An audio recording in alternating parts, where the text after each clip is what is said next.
Dan and I are both very other-oriented people. We love helping others. This Neurological Research Institute will make a huge difference. It truly is one of a kind in the world. It's the first pediatric neurological research institute in the United States, probably even the world, where we bring together under one roof pediatricians, neurologists, geneticists, neurogeneticists to study all of these problems that affect 14 million children in America, 300 million children worldwide that have some type of neurological deficit. Alex was born on March 17th on St. Patrick's Day. He was healthy. Everything was fine until the next day. Alex started having seizures. And I started documenting every single seizure that he had to show data to the doctors. Alex was having seizures every other minute. It just went over 100 seizures a day. That's just one day, 24-hour period.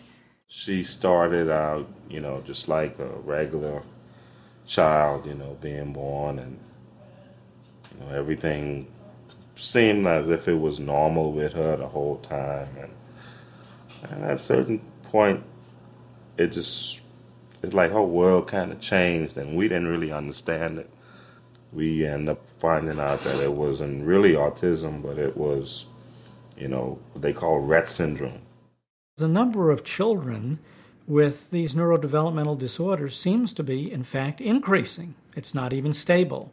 And we need to get fundamental insight into those conditions so that we can make a difference.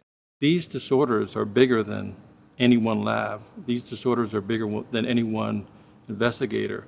That it's going to take all of us. It's going to take a team. It's going to take not only the scientists, it's going to take the clinicians, it's going to take the clinical scientists to work together in order to solve them, because they are challenging. The leadership at the Institute will be provided by Dr. Huda Zogby. Huda was trained here in pediatrics, pediatric neurology, and genetics. And she's clearly one of the leading, if not the most important figure today in neurogenetics in the United States.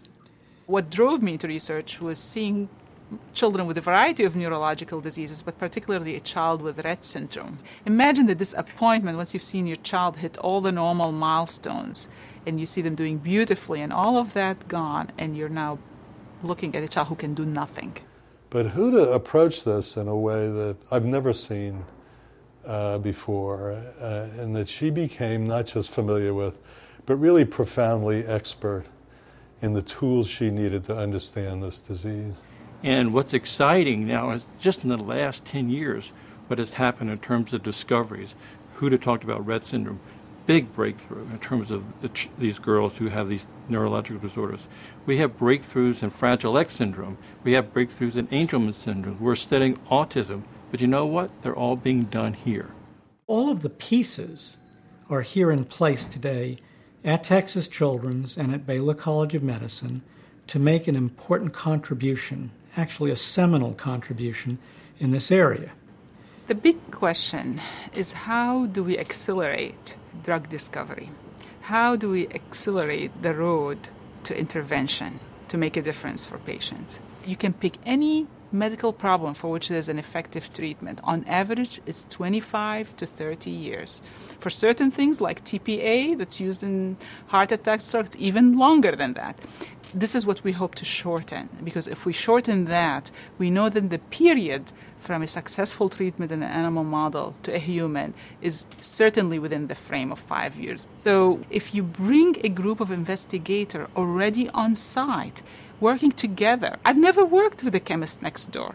I've never worked with a behavioral psychologist and both mouse and humans next door. I had to always go find them, spend time on the phone, calling, traveling around the country, inviting visitors here.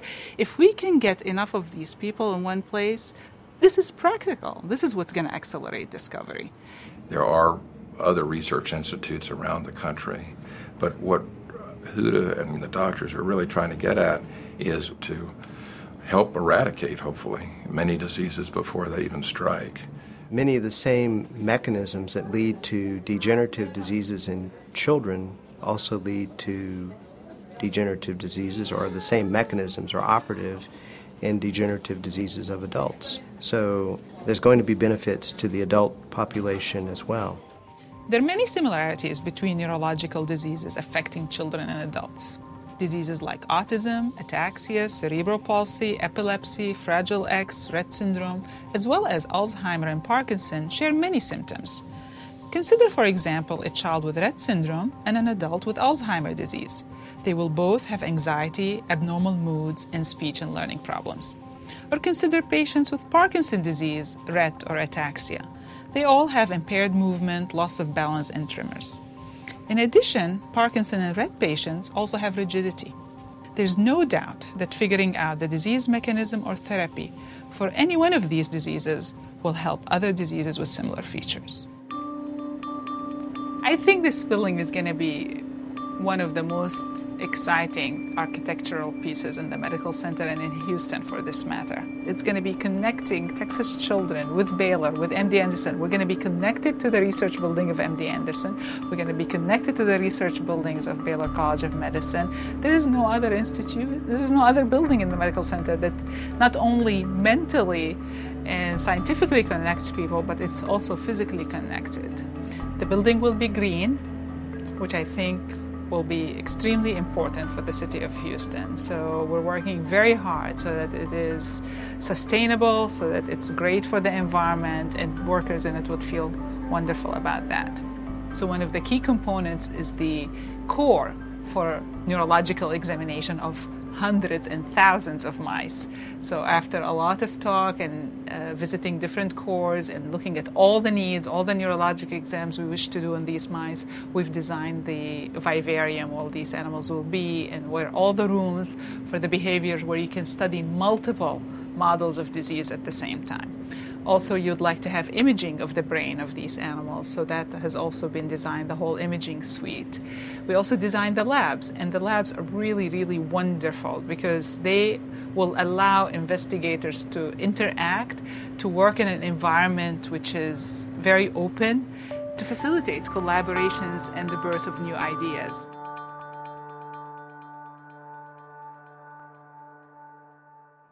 I do not believe there is any other place today in the United States that starts with the core facilities, the core laboratories, the intellectual talent in genetics, the talent we have in pediatric neurology, coupled with the resources that we can bring to bear, and serves the large number of children with neurologically handicapping conditions that we have here. There is no other place in the United States that has all of those features in place at this time. Dan and I would encourage everyone to commit to giving hope, to help people who are suffering, to truly make a difference. There is no time in my memory, in the 50 years I've been doing science, in which private philanthropy is more important than today. The cutback in government funding is painful and devastating. We need more funds to take advantage of the scientific knowledge we now have. We are really marshaling the troops for a major advance for understanding neurological and psychiatric disorders. These are the most devastating diseases of humankind. And we are in a position now to bring biochemistry, molecular biology, genetics, anatomy, psychology to bear on understanding them in a unified fashion. And this institute is an exemplar of how to mobilize the science of mind for a particular set of disorders. It's the ground floor opportunity to participate in something that can truly be world-changing. More importantly, it will be world-changing for the population in our world that is probably in the least position to be advocates for themselves.